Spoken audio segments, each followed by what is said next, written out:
మన ఈ పరుచూరి వెంకటేశ్వరరావు గారు, గోపాలకృష్ణ గారు మేము చెప్పాము ఆదిత్య గురించి అని అంటారు కానీ వాళ్ళు గోపాల్ రెడ్డి గారు చెప్పిన తర్వాత సెకండ్ ఒపీనియన్ తీసుకున్నాయింది యాక్చువల్గా. ఓకే, వాళ్ళిద్దరిది లేదు మంచి కుర్రాడు, మన దగ్గర చాలా సినిమాలకి పనిచేశాడు, కో డైరెక్టర్గా పనిచేశాడు అదే దాన్ని. అప్పుడు ఆ అబ్బాయిని పిలిపించాను.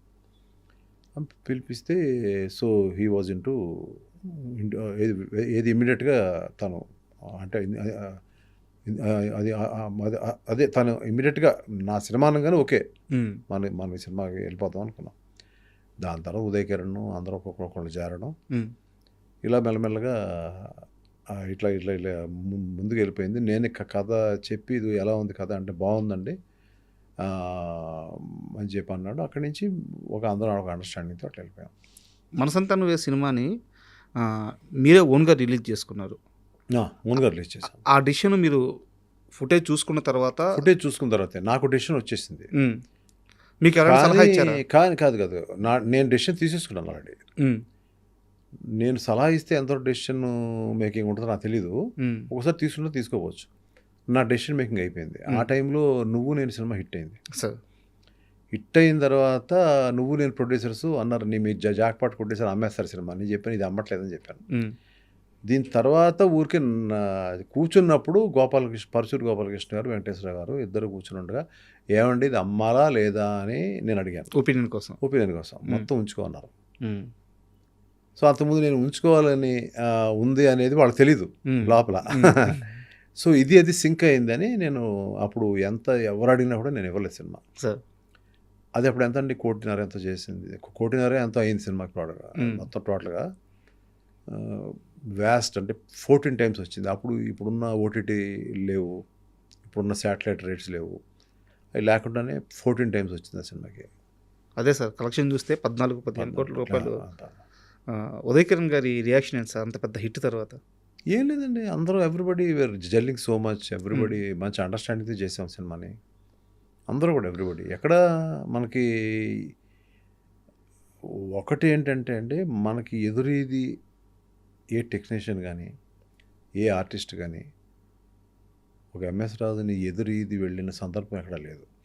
కన్విన్స్ చేసుకుంటారు వచ్చి అలా కాదండి ఇలా కాదండి, ఎందుకంటే నా మొహం అలాంటిది వచ్చిన కాదండి ఇలాగే చేద్దాం అనే మాట ఎవరు అంటారు సార్? ఒకరు చెప్పిన అసలు మీరు వినే రకమే. నేను విన్నంతసేపు నేను అన్ని బాగానే ఉంటుంది, కానీ కొన్ని హార్ష్ డెసిషన్ తీసుకుంటాను. అలాంటి హార్ష్ డెసిషన్స్లో ఏంటంటే నేను ఆదిత్య నాకు నెక్స్ట్ ఫిలిం ఇదే, ఈ రూమ్ నాకు ఉంచేయండి నాదే అని అన్నాడు. ఇంకో ఫిలిం ఒప్పుకున్నాడు, నాకు చెప్పకుండా ఒప్పుకున్నాడు అని కోపం వచ్చేసింది. చెప్పు ఒప్పుకోవచ్చు కదా అని చెప్పి కోపం వచ్చేసింది. అతను ఉన్న ప్లేస్ ఎప్పుడు అతని ప్లేస్కి వెళ్ళను నేను. అతని ప్లేస్కి వెళ్ళి అతని మీద అరిచాను గట్టిగా. అతను అస్సలు బిక్క చచ్చిపోయాడు, అతను అలా ఉండిపోయాడు అలాగా. తర్వాత నాకే అనిపించింది అమ్మని చూస్తే ఎందుకన్నా నేను గవ్వుకునేలాగా.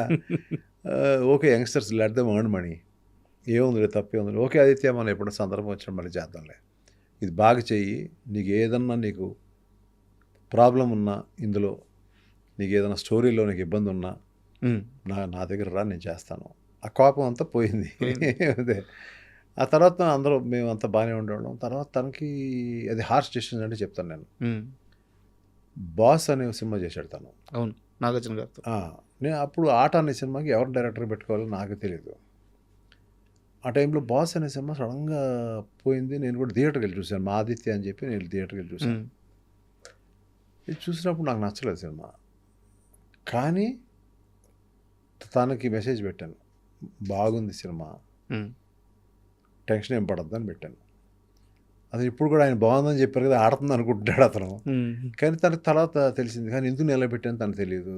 దాని తర్వాత ఎప్పుడో మెల్లగా నేను ఫోన్ చేసి మళ్ళీ పిలిచాను. పిలిచి నువ్వు మళ్ళీ బాస్ పోయింది, అది పోయింది, ఇది పోయింది, టెన్షన్ పడద్దు, నా సినిమా ఆట చేసేసాయి, కథ అంతా రెడీగా ఉంది, వచ్చేసే అని చెప్తే తను ఇమ్మీడియట్గా, ఎందుకంటే it's like for him also it's like home banner. నాకు విపరీతమైన అండర్స్టాండింగ్ ఉంది తనతో. ఏదైనా ఉంటే తిడతాను, ఏదైనా షార్ట్ జరుగుతున్నప్పుడు ఏదైనా ఫోన్ రింగ్ అయినా, అంటే అంత క్లోజ్, నాకు చనువు ఉంటుంది, బాగా చనువు. లేదంటే ఏదైనా ఎక్కడికైనా ఎక్కువ తను కొంచెం ఉండే పనులు కూడా చేస్తున్నాడు, ఈ ఫోన్ల ద్వారా వాళ్ళకి హెల్ప్ వీళ్ళకి హెల్ప్ చేస్తాను, చాలా ఎక్కువ. పిలిచినప్పుడు ఏంటయ్యా సినిమా కాస్తుంటే రా అని చెప్పి గట్టిగా తిడుతూ ఉంటాను, అది వస్తూ ఉంటాడు. ఇలాంటి అండర్స్టాండింగ్ మా ఇద్దరి మధ్య చాలా. ఇప్పుడు దానికి తగ్గట్టే డైరెక్టర్స్ అసోసియేషన్కి ఆయన హెడ్ అయి ఉన్నారు. యా, అంటే అందరూ అయితే ఒక క్వశ్చన్ అడుగుతాను, చాలా ఫ్రాంక్గా చెప్పాలి మీరు. ఆట సినిమా షూటింగ్ నిజంగా అంత సజావుగా సాగిందా? ఆట నేను సినిమా ఇందాక విషయం, ఏం చెప్పాను ఆట మీకు? సినిమా విషయంలో నేనేం చెప్పాను, ఇబ్బందులు వచ్చినాయి రాలేదా? నేనేం చెప్పాను ఇందాక మీకు, ఆ, నా దగ్గర ఏ టెక్నీషియన్ ఆర్టిస్టు ఒక ఏదైనా అలగడం చేయడం కన్విన్స్ చేసుకుంటారు తప్ప, మీకు ఇది ఏ సందర్భంలో విన్నారో ఎలా విన్నారో, నేను తీసే ప్రాణం పెట్టే సినిమా మీద ఒట్టు. మరి ఆట సినిమా ఎక్కడ విన్నా మీరు ఎవరు నేను పేర్లు చెప్పొద్దు, ఎక్కడ విన్నా అది రూమర్ అబద్ధం అంతే. ఇంక మీరు ఎందుకంటే అడుగుతున్నాను ఆట గురించే. ఇది నా సినిమా మీద ఒట్టేసి చెప్తున్నా. మీరు ఇది ఎవరు చెప్పారు అనేది కూడా నన్ను మాత్రం అడగద్దు, లేదంటే ఎక్కడి నుంచి విన్నారు వినద్దు, రూమర్ వినొద్దు. నేను చెప్పిందే హానెస్ట్గా చెప్తున్నాను. ఇది జరగదు కూడా, ఇది జరగలేదు నా లైఫ్లో ఎప్పుడు జరగదు. నేను అలిగిపోతా. అది ఓకే. ప్రభాస్ 5 నిమిషాలు పౌర్ణమికి లేటుగా వస్తే అలిగిపోయాను.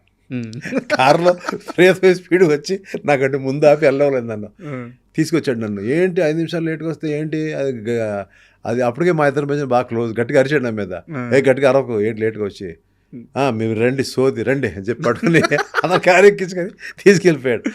అలా ఏదో మనం ఏదో దాంట్లో రాత్రి అంతా మనం నిద్ర లేకుండా ఆలోచించి తీస్తూ ఉంటాం. హిట్ ఆఫ్ ఫ్లాప్ తర్వాత విషయం. పొద్దున్న వచ్చినట్టు నాకు ఆర్టిస్ట్ రాదు, ఎందుకు రాడు కాదు, ఎందుకు రావు అక్కడికి, ఎందుకు రావు? నేను అనుకున్న షార్ట్ కాల్ షీట్ నువ్వు ఎందుకు రావు? అవన్నీ పాత పద్ధతులు ఇప్పుడు లేవు అనుకోండి, అవన్నీ వదిలేండి. అందువల్ల మనం సినిమా కూడా ఇంకా పెద్ద పెద్ద స్టార్స్తో సినిమా చేయడాలని కూడా కొంచెం